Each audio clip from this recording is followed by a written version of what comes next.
Hello everyone, Adil স্যারস কোচিংয়ের 16 নম্বর ক্লাসে তোমাদের সকলকে জানাই স্বাগত। তো আজকে আমরা যে বিষয়টা সম্পর্কে জানবো তা হলো ব্যক্তিগত পার্থক্য বা ইন্ডিভিজুয়াল ডিফারেন্সেস। তো তার আগে আমি তোমাদের একটা কথা বলি যে আগের ক্লাসে মানে গত বিষয় নিয়ে যখন আমি তোমাদেরকে বলছিলাম, অর্থাৎ শিশুকেন্দ্রিক শিক্ষা এবং প্রগতিবাদী শিক্ষা, তো সেই বিষয় নিয়ে আলোচনা করার সময় আমি এডুকেশন পলিসি এবং কিছু education curriculum activities framework, curriculum framework, RT, এগুলো নিয়ে অনেক কথা বলেছিলাম। তো সেখানে এডিট করতে গিয়ে পরে আরটি 2009 আর এনসিএফ 2005-এর জায়গায় না আমি ভুল করে 2009 এডিট করে ফেলেছি। তো প্লিজ ওটা কিন্তু তোমরা একটু বুঝে নিও।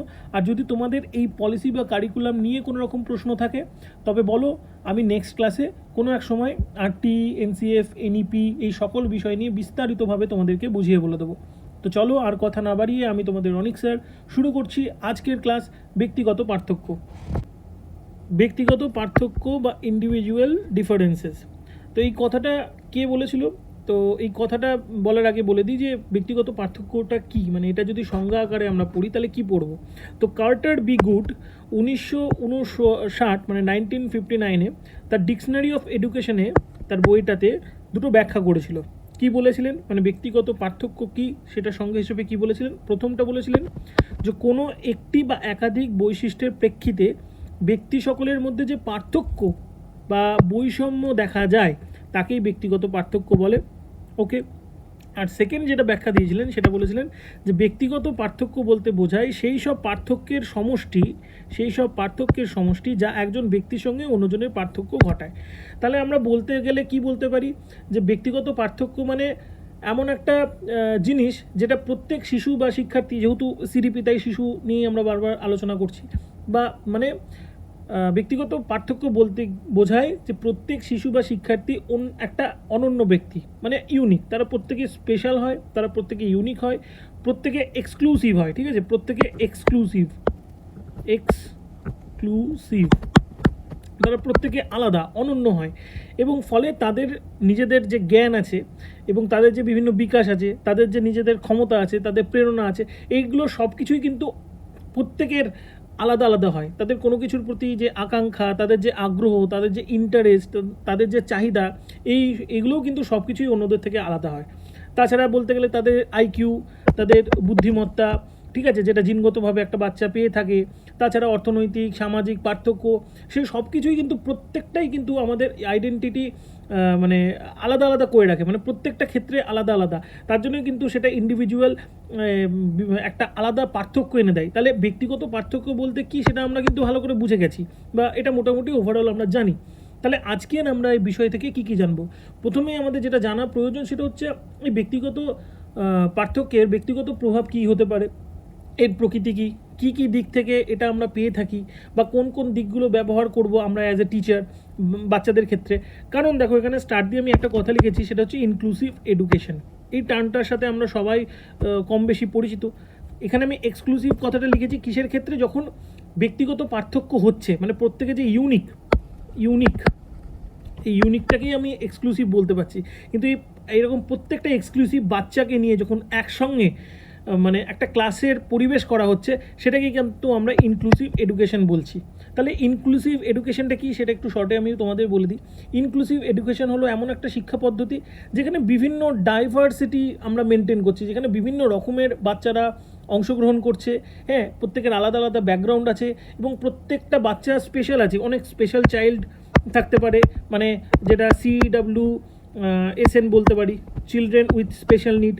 এরকম অনেক বাচ্চাকে নিয়ে কিন্তু একটা পরিবেশে, মানে বলতে গেলে একটা লার্নিং এনভায়রনমেন্ট, মানে ইনক্লুসিভ এডুকেশন হচ্ছে এমন একটা শিক্ষা, মানে শিখন পরিবেশ, লার্নিং যেহেতু শিখন পরিবেশ, যেখানে সমগ্র ধরনের স্টুডেন্টদের জন্য অংশগ্রহণ করার ব্যবস্থা করা যায়। এবং এই ইনক্লুসিভ এডুকেশনটা আমাদের কিন্তু পলিসিতে, আমাদের এডুকেশন পলিসি বলো, কারিকুলামে বলো, ইনক্লুসিভ এডুকেশনে কিন্তু কথা বলা আছে। তার মানে সেখানে প্রত্যেকটা আলাদা আলাদা ইন্ডিভিজুয়াল যে মানুষ বা বাচ্চা, তারা কিন্তু সেখানে আসবে, মানে প্রত্যেকটা এক্সক্লুসিভ বাচ্চা আমাদের কিন্তু ইনক্লুসিভ এডুকেশনে থাকছে। আর এই ইনক্লুসিভ এডুকেশনের যদি বলো যে একটা মানে কি পয়েন্ট, তাহলে 5টা কি পয়েন্ট থাকে, এটা একটু মাথায় রাখবে তোমরা। সেটা হচ্ছে ইনক্লুসিভ এডুকেশনে 5টা মেন কি পয়েন্ট থাকে। সেটা হচ্ছে ইকুইটি, ডাইভার্সিটি,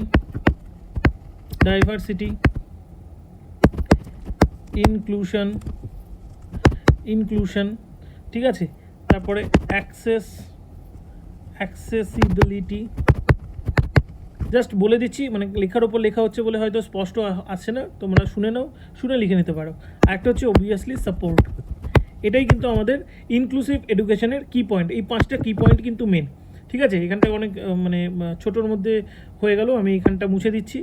ঠিক আছে, জাস্ট এটা মনে রেখো, এখানে আর জায়গা ছিল না তাই এর মধ্যে আমি লিখলাম। তাহলে ইনক্লুসিভ এডুকেশনটা কিন্তু ওর জন্য আমি এখানে স্টার দিয়ে লিখে রেখেছি। তাহলে ইনক্লুসিভ এডুকেশনে আমাদের কীরকম বাচ্চারা থাকছে, প্রত্যেকটা কিন্তু ইউনিক বাচ্চা থাকবে। তার জন্য ব্যক্তিগত পার্থক্যটা আমাদের জানতে হবে। কেন জানতে হবে? কারণ এটা জানলেই আমরা বুঝতে পারবো কী কী দিক থেকে এটা আমরা পেয়ে থাকছি এবং কোন কোন দিকগুলো ব্যবহার করব। হ্যাঁ, তাহলে আমাদের অ্যাজ এ টিচার কী করতে হবে, আমাদের দায়িত্ব সেটা হচ্ছে এই জিনিসটা লক্ষ্য রাখতে হবে যাতে কোনো রকম কোনো শিশু কোনো জিনিস যদি ভালোভাবে শিখতে পারে, শিখতে সক্ষম বা অক্ষম, সেটাকে বোঝার এবং সেটাকে আরও ভালোভাবে শেখানোর জন্য আমাদের তাদেরকে সহায়তা করার উপযুক্ত উপায়গুলো খুঁজে বার করতে হবে। তার জন্য কিন্তু আমাদের এই ব্যক্তিগত পার্থক্য বিষয়টা জানাটা এতটাই দরকার। ঠিক আছে, তাহলে এবার আশা করি এটার সংজ্ঞাটা আমি বলে দিলাম, দুটো ব্যাখ্যা সেটা বলে দিলাম। কে বলেছেন?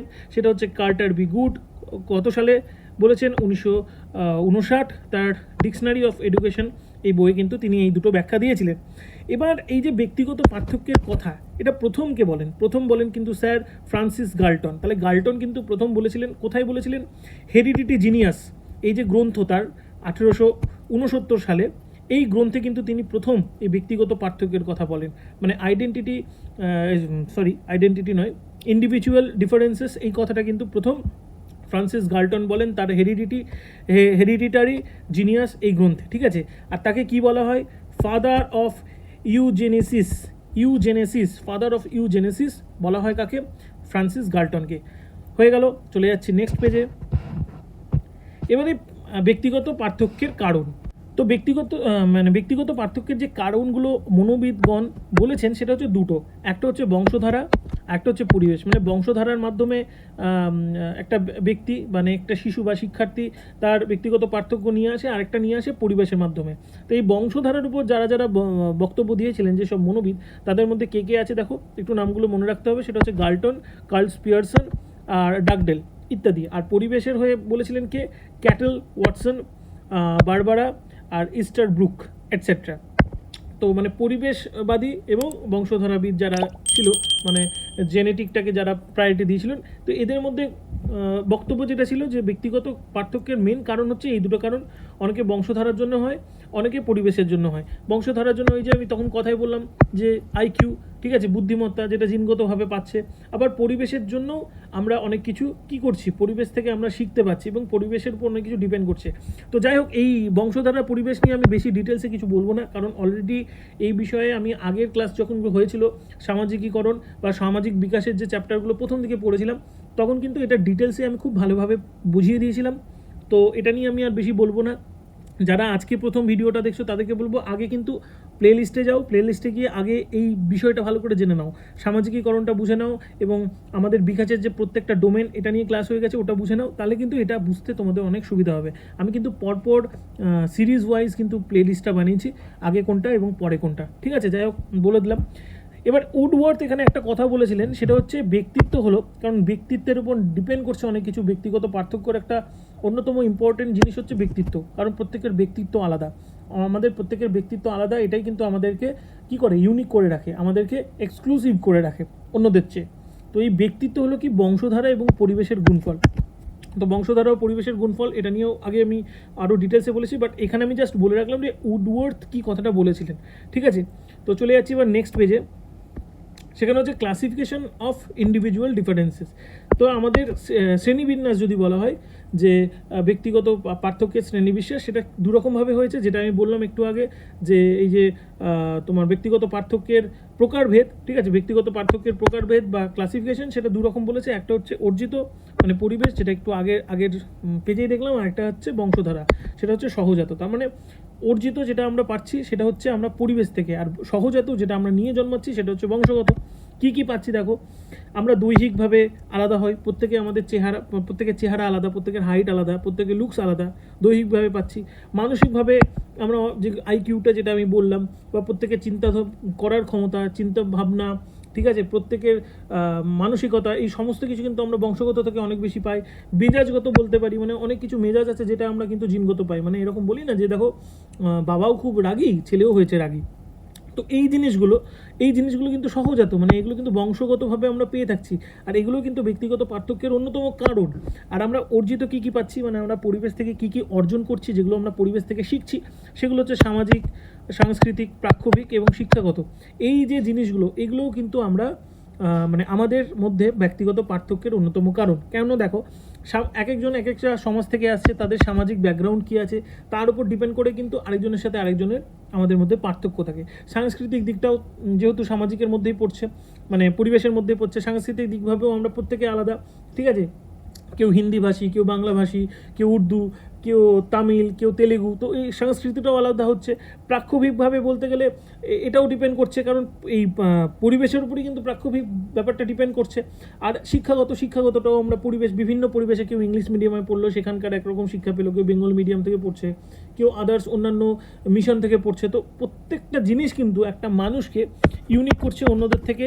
এই সমস্ত জিনিস মানে এই পরিবেশ এবং এই বংশগত, এই দুটোর উপর ডিপেন্ড করেই কিন্তু একটা মানুষ যে আলাদা, অন্যদের থেকে আলাদা, এটা কিন্তু করা হয়েছে। এবার বিভিন্ন জিনিসের উপর ভিত্তি করে এই যে পার্থক্যগুলো করা হয়েছে, এই পার্থক্যগুলো কিন্তু মনোবিদরা তাদের থিওরিতে দিয়েছেন, যে বিষয়ে আমরা জানছি।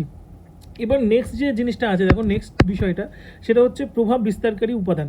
তো এই যে একটা ব্যক্তিগত পার্থক্যের ক্ষেত্রে কি কি জিনিস প্রভাব বিস্তার করতে পারে, তো 19-20 আমরা সবাই জানি, ঠিক আছে। কারণ আজকের যে বিষয়টা নিয়ে আমরা আলোচনা করছি, বিষয়টা কিন্তু খুব ছোট, কিন্তু খুবই ইম্পর্টেন্ট, ঠিক আছে। খুব ছোট বিষয় হলেও কিন্তু খুবই ইম্পর্টেন্ট। আর এই ইম্পর্টেন্ট বিষয়টা খুবই ইজি হয়ে যাবে তাদের জন্য যারা আগের ক্লাসগুলো প্রত্যেকটা কন্টিনিউ করেছে। মানে এটা যেহেতু অনেক পরের দিকে, তাহলে এটার জন্য আগের বিষয়গুলো জানতে হবে, যে সমাজ কতটা ইম্পর্টেন্ট, বংশধারা কীভাবে এফেক্ট করছে, ঠিক আছে, বিকাশের সমস্ত দিকগুলো কিন্তু ভালোভাবে জানতে হবে। তো যাই হোক, এবার চলে যাচ্ছি প্রভাব বিস্তারকারী উপাদানে। তাহলে কী কী জিনিসগুলো প্রভাব বিস্তার করছে আমরা দেখতে পাচ্ছি। প্রথমে দেখো বংশগতি আছে, পরিবেশ আছে, আইকিউ আছে, ঠিক আছে, শিক্ষা আছে। এবার প্রত্যেকটার পয়েন্টগুলো বলে দিচ্ছি। দেখো বংশগতি, যে বংশে গ্রহণ করছে, ঠিক আছে, তার উপর ডিপেন্ড করছে যে তার ব্যক্তিগত পার্থক্য কীরকম হবে। কারণ এই সমস্ত কিছু ডিপেন্ড করছে তার ব্যক্তিত্বের ওপর, ঠিক আছে। লাস্টে যেটা আছে না, ব্যক্তিত্বগত পার্থক্য থেকে পার্থক্য, তো এটা ডিপেন্ড করছে। আমি প্রত্যেকটা পয়েন্ট বলে যাচ্ছি, তারপরে আমি ডিটেলসে প্রত্যেকটা আলোচনা করব। প্রথমে দেখো বংশগতি গেল, পরিবেশ গেল, আইকিউ গেল, শিক্ষা গেল, জেন্ডার। এবার তোমরা বলবে স্যার জেন্ডার, হ্যাঁ জেন্ডারের উপরও অনেক কিছু ডিপেন্ড করছে। জেন্ডার নিয়ে যখন পরবর্তী ক্লাসে মানে একটু পরে আলোচনা করব, বা পরবর্তী ক্লাসে আরও ডিটেলসে আলোচনা করব, তখন এটা আমি আরও ভালোভাবে বলবো। কিন্তু জেন্ডারের উপরও ডিপেন্ড করে অনেক কিছু। এখানে জেন্ডার বায়াসনেস আসছে না, কারণ ওখানে ডোমিনেট করা হয় বিষয়টা, কিন্তু জেন্ডারের উপরে অনেক কিছু ডিপেন্ড করে ব্যক্তিগত পার্থক্যের ক্ষেত্রে, ঠিক আছে। জাতি, ধর্ম, শারীরিক বিকাশ, অর্থনৈতিক অবস্থা, বয়স, আচ্ছা বয়স হয়ে গেছে, এটা বয়স হবে, ঠিক আছে। বয়স এবং ব্যক্তিগত দিক থেকে কিন্তু পার্থক্য থাকে। তাহলে প্রভাব বিস্তারকারী উপাদান বলেছে।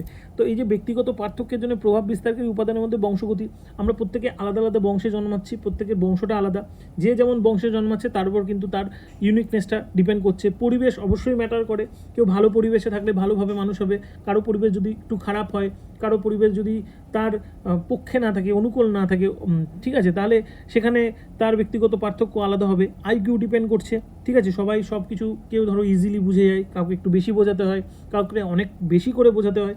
শিক্ষার উপর ডিপেন্ড করছে, যে কেউ যদি অনেক বেশি পড়াশোনা করে থাকে, শুধুমাত্র পুঁথিগত বিদ্যা নয়, সমস্ত দিক দিয়ে যদি কেউ প্রকৃত শিক্ষিত হয়ে থাকে, তাহলে তার যে ব্যক্তিগত একটা পার্সোনালিটি থাকবে, তার যে ব্যক্তিত্ব থাকবে, সেটাই তাকে আলাদা করবে অন্যদের চেয়ে।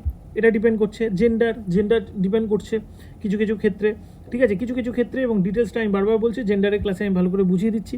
জাতি ডিপেন্ড করছে, এক একটা জাতি বা এক একটা ধর্মে এক এক রকমভাবে ছোটোবেলা থেকে বড় হয়ে মানুষ হচ্ছে, তার জন্য একটা এফেক্ট হয়, তাদের পার্সোনালিটি কেমন হবে তার উপর, ঠিক আছে। শারীরিক বিকাশ অবশ্যই ডিপেন্ড করে। যারা খুব লম্বা চওড়া, তাদের যেমন ধরো তারা খুব ইজিলি দৌড়াতে পারে, কিন্তু যাদের হাইট একটু শর্ট, তারা তো অত ইজিলি দৌড়াতে পারে না, বা তাদের মধ্যে কম্পিটিশন হলে যে লম্বা আসে, সে কিন্তু অনায়াসে তাড়াতাড়ি দৌড়ে যাবে। তার জন্য দেখো আমাদের পুলিশের বা আর্মি বা যে এক্সামগুলো হয় ডিফেন্সের, সেখানে কিন্তু একটু লম্বা চওড়া চেহারা হলেই আমরা বলি, বা তারাও একটু ওই দিকেই যেতে যায়, ওই ফিল্ডে, কারণ ওখানে কিন্তু প্রথমেই শারীরিক ব্যাপারটার উপর জোর দেওয়া হয়।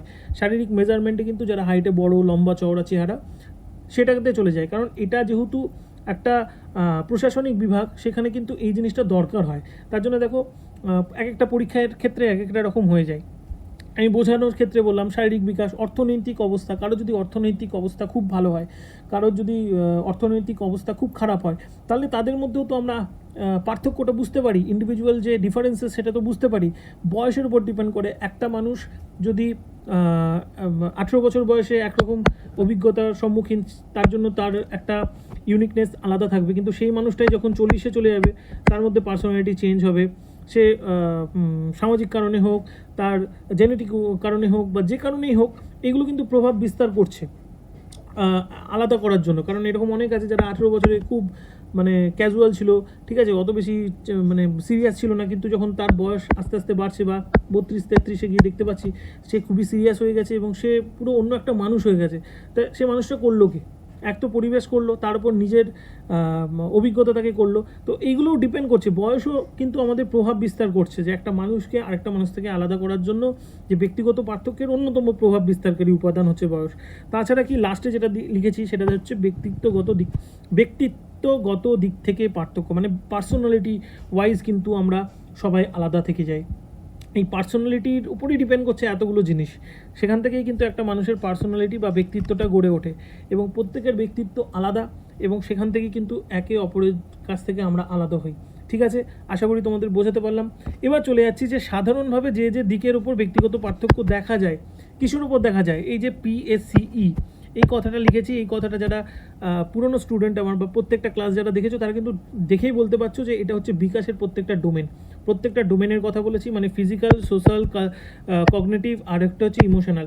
তো এইটা হচ্ছে বিকাশের সমস্ত দিকেই, তার মানে বিকাশের সমস্ত ক্ষেত্রেই আর কি বলতে গেলে ব্যক্তিগত পার্থক্য দেখতে পাচ্ছি। কারণ একটা ব্যক্তিগত বিকাশ কি, বিকাশ তো একে অপরের সাথে কি জড়িয়ে আছে, তো এগুলো প্রত্যেকটা তো একে অপরের সাথে জড়িয়ে আছে। ফিজিক্যালি যদি ঠিকঠাক ডেভেলপ হয় তাহলে তার সোশ্যাল ডেভেলপও ভালো হবে, কগনিটিভ ডেভেলপও ভালো হবে, বা কগনিটিভ ডেভেলপমেন্ট যদি ভালো হয় তার সোশ্যাল, ফিজিক্যাল এবং ইমোশনাল সমস্ত কিছুই ভালো হবে। তো একে অপরের সাথে জড়িয়ে আছে বিকাশ, এটা বিকাশের ক্লাসেই আমি বলে দিয়েছি। তো এই জিনিসে মানে বিকাশের ডোমেনের ওপরই কিন্তু ব্যক্তিগত পার্থক্য মেনলি দেখা যাচ্ছে। তাহলে যে যে দিকের উপর দেখা যাচ্ছে কি না, বিকাশের যতগুলো ডোমেন আছে তার উপরে, মানে ফিজিক্যাল, সোশ্যাল, কগনিটিভ এবং ইমোশনাল গেল। এবার কি ব্যক্তিগত পার্থক্য আমরা দেখতে পাই, কি ব্যক্তিগত পার্থক্য আমরা দেখতে পাই, দেখো ভাষাগত পার্থক্য আমরা দেখতে পাই। ঠিক আছে, 1 নম্বর দাঁড়াও, এটা পরিষ্কার করে তোমাদের বলছি। তাহলে আমরা এবার লাস্ট পয়েন্টে চলে এসেছি যে কি পার্থক্য আমরা দেখতে পাচ্ছি, ব্যক্তিগত পার্থক্য আমরা দেখতে পাচ্ছি। তাহলে প্রথমেই যে কথাটা বললাম সেটা হচ্ছে ভাষাগত পার্থক্য। তাহলে দেখো ভাষাগত পার্থক্য আমরা দেখতে পাই, তো মানে আমরা প্রত্যেকে আলাদা, আমাদের প্রত্যেকের আলাদা আলাদা ভাষা আছে।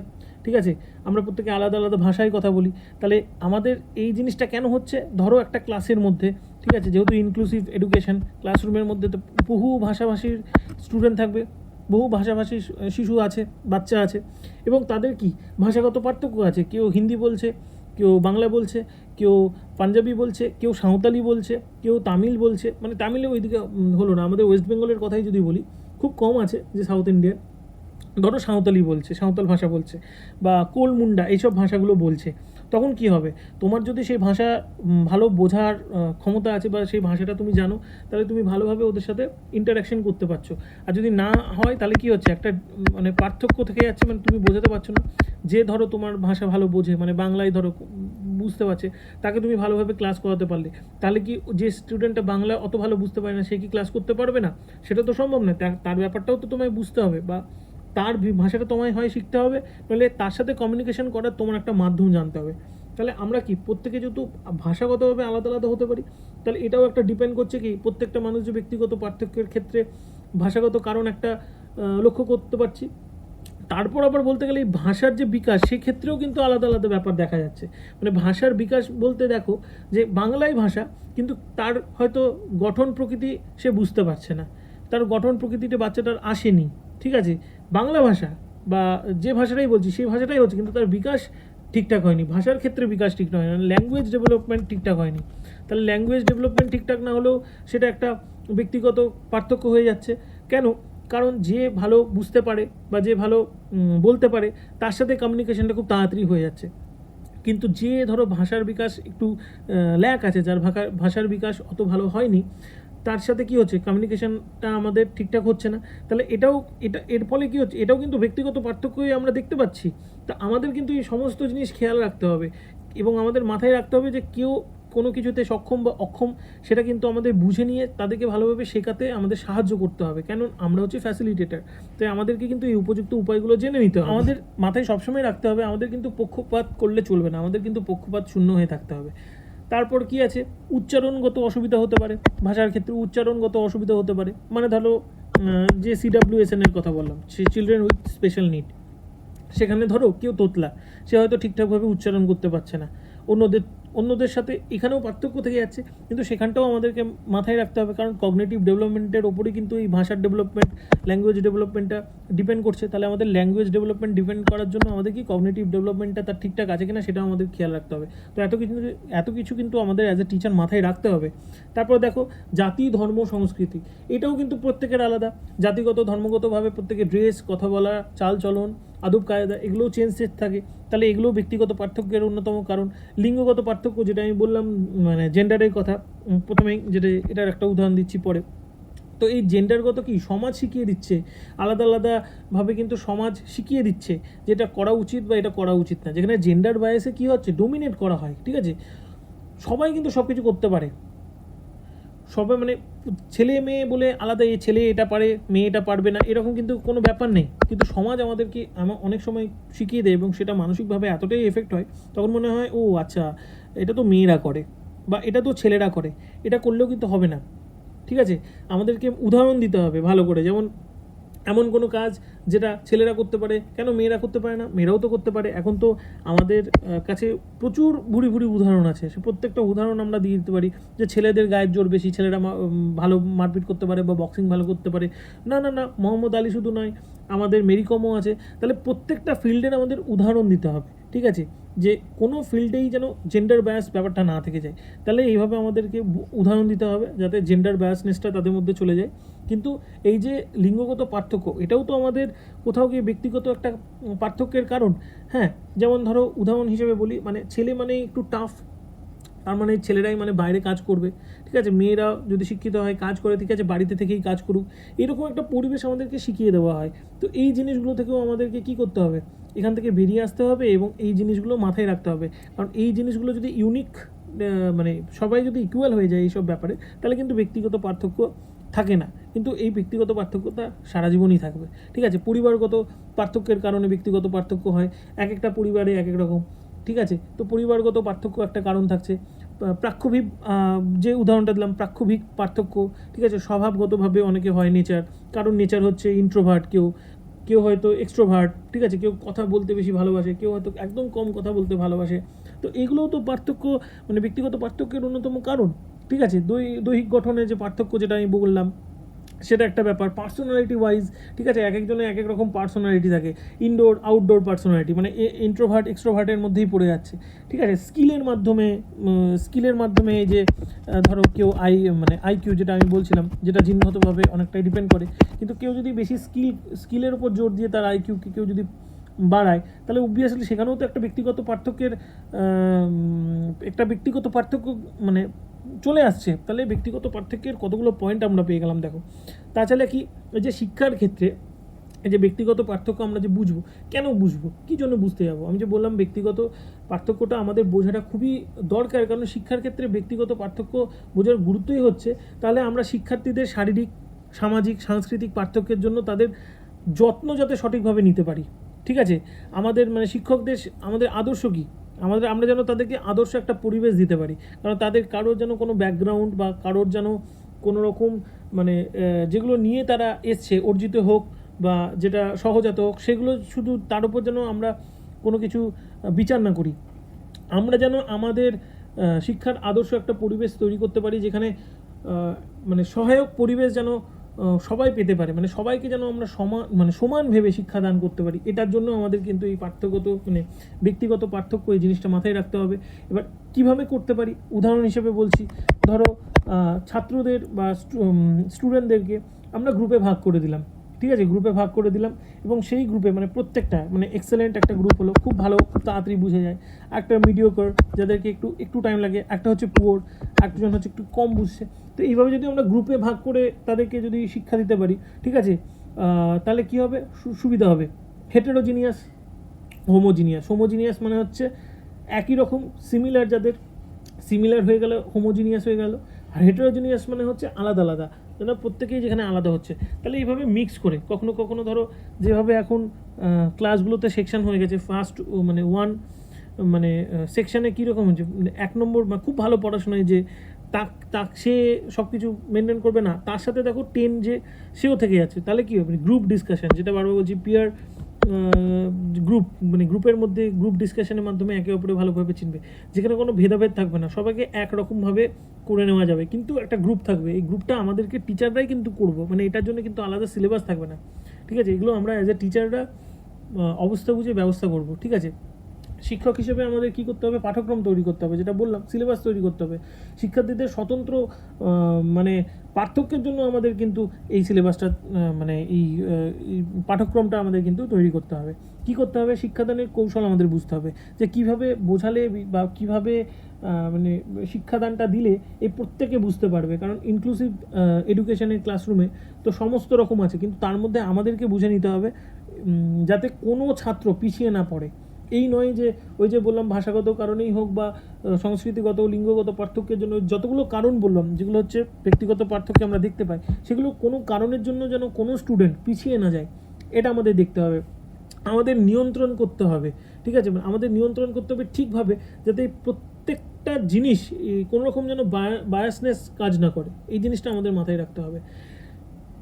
আমাদের শিক্ষা প্রদানের ক্ষেত্রে মূল নির্ধারক হিসেবে কি কি করতে হবে, আমাদের তাদের বয়সকে দেখতে হবে, তাদের বুদ্ধিকে দেখতে হবে, এইভাবে কিন্তু আমাদেরকে ভালোভাবে একটা গ্রুপ বানিয়ে বা একটা গ্রুপে বিভক্ত করে কিন্তু আমাদের শিক্ষাদানটা দিতে হবে, কারণ শিক্ষার ক্ষেত্রে ব্যক্তিগত পার্থক্যের অনেকগুলো প্রভাব দেখতে পাওয়া যায়। শিক্ষার ক্ষেত্রে ব্যক্তিগত পার্থক্যের প্রভাব কী কী দেখতে পাওয়া যায়, যেটা আমরা প্রথমেই বললাম যে কেন আমরা আজকের এই ব্যক্তিগত পার্থক্য, এটা তো খুব ইজি একটা চ্যাপ্টার এবং খুব ছোট চ্যাপ্টার, এত ডিটেলস এখানে যাচ্ছি, কারণ শিক্ষার ক্ষেত্রে ব্যক্তিগত পার্থক্যের প্রভাব কিন্তু আমাদেরকে না বুঝলে বা কী কী কারণে হয় সেটা যদি না বুঝি, তাহলে কিন্তু আমরা করতে পারবো না, কারণ শিক্ষাদান পদ্ধতি আমাদেরকে নির্বাচন করতে হবে। এই ব্যক্তিগত পার্থক্য যদি আমরা না বুঝি, তাহলে আমরা ঠিকঠাক শিক্ষাদান পদ্ধতি নির্বাচন করতে পারবো না, শিক্ষার্থীদের শ্রেণীবিন্যাস করতে পারবো না, মানে শিক্ষার্থীদের যেটা আমি বললাম শ্রেণীবিন্যাস করার জন্য কিন্তু আমাদের এই ব্যক্তিগত পার্থক্যটা জানতে হবে, পাঠ্যক্রম সমন্বয় করতে হবে, মানে একটা পড়ার সাথে সাথে আরেকটা পড়া বোঝানো, ধরো বাংলা পড়তে পড়তে অনেক সময় ইংলিশ টার্ম দিচ্ছি, তাহলে ইংলিশ টার্মগুলো বোঝানো বা অঙ্ককে বোঝানো, এই সমস্ত জিনিস কিন্তু আমাদের জানতে হবে।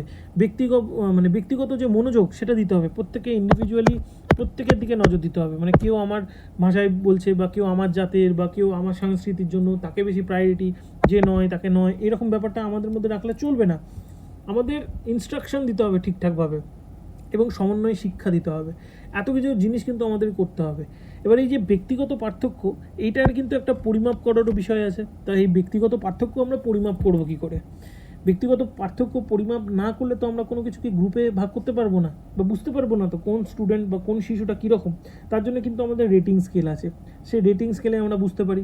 বিভিন্ন রকম মনস্তাত্ত্বিক পরীক্ষা আছে, যার জন্য সিডিপি পড়ছি, কেন পড়ছি, কারণ বারবার বলছি যে চাইল্ড সাইকোলজি নিয়ে আমাদের যেহেতু কাজ, একটা বাচ্চাকে আমরা মানুষ করতে যাচ্ছি, একটা বাচ্চাকে পড়াবো, কীভাবে পড়ালে ভালো হয়, তার জন্য কিন্তু মনস্তাত্ত্বিক জিনিসটা আমাদের জানতে হবে। তাহলে মনস্তাত্ত্বিক পরীক্ষা থেকে গেল, প্রজেক্টিভ টেকনিক যেগুলো আছে, ঠিক আছে, কোনো কিছু ধরো ছবি দিয়ে বোঝাচ্ছি বা উদাহরণ দিয়ে বোঝাচ্ছি বা ডটের মাধ্যমে যে বোঝাচ্ছি, দেখো প্রথমেই যখন আমরা প্রাথমিকের বইগুলোতে দেখবো, সেখানে কিন্তু ডট দিয়েই করা আছে, এগুলো কেন করা আছে, কারণ প্রত্যেকটা কিন্তু এই সাইকোলজি মেনেই করা হয়েছে। তাহলে প্রজেক্টিভ টেকনিকের মাধ্যমেই আমরা বুঝতে পারবো যে কোন স্টুডেন্টটা কীরকম, তাতে পরিমাপ করা যাবে। আমরা যখন ক্লাসে দেখাবো যে কার মধ্যে ক্রিয়েটিভিটি বেশি আছে, কে ক্রিয়েটিভ অতটা নয়, কে নিজেকে গুটিয়ে রেখেছে, কে নিজেকে খুলছে, এই সমস্ত কিছু কিন্তু আমরা অবজার্ভ করতে পারবো একটা ক্লাসে, সামান্য এই বইগুলোর মাধ্যমেই আমরা দেখতে পারবো। তাহলে এগুলো হয়ে গেল।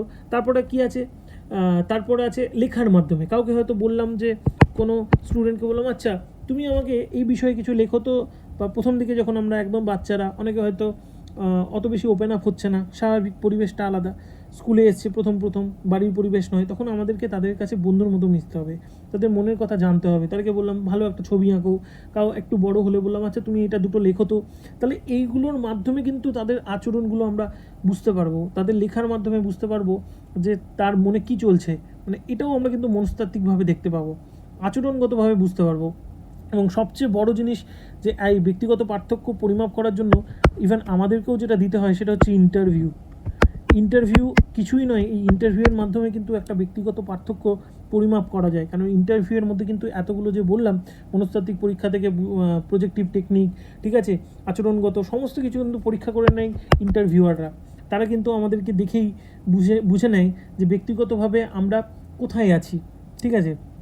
সেখানে পুরো মানে টোটাল যদি বলা হয় তাহলে ইন্টারভিউয়ের মাধ্যমে কিন্তু এগুলো সমস্তটা বেরিয়ে যায়। তা আমাদেরকেও কিন্তু মানে অ্যাজ এ টিচার এটা বুঝে নিতে হবে কোন স্টুডেন্টের ক্ষেত্রে কোনটা প্রযোজ্য। আর এই একটা কারণের জন্যই কিন্তু এই ব্যক্তিগত পার্থক্যর চ্যাপ্টারটা এত ডিটেলসে যাওয়া এবং এতটা ডিটেলসে গিয়ে বোঝানো। সো আশা করি আমি তোমাদেরকে পুরো বিষয়টা ভালোভাবে বোঝাতে পেরেছি, কারণ এই বিষয়ে থেকে প্রশ্ন অবশ্যই 1 থেকে 2 নম্বর আসবে, প্রত্যেক বছরই আসে। হ্যাঁ, তো এইটুকুনি আশা করি এই চ্যাপ্টার থেকে তোমাদের কোনো রকম কোনো ডাউটস থাকবে না, ঠিক আছে। ব্যক্তিগত পার্থক্য থেকে কী প্রশ্ন আসতে পারে নেক্সট ক্লাসে আমি তোমাদেরকে আগের যে ক্লাসগুলো থিওরিগুলো হয়ে গেছে সেগুলো থেকে এখনও আর প্রশ্ন আনসার করাইনি, বেশ অনেক দিন হয়ে গেল। নেক্সট ক্লাসে আমি তোমাদেরকে প্রশ্ন আনসার করাবো যে ক্লাসগুলো হয়ে গেছে তার উপর। সো দেখা হচ্ছে নেক্সট ক্লাসে। সো আজকে এতটুকুনি, সবাই ভালো থেকো এবং ভালোভাবে প্রিপারেশান চালিয়ে যাও। So take care and good by.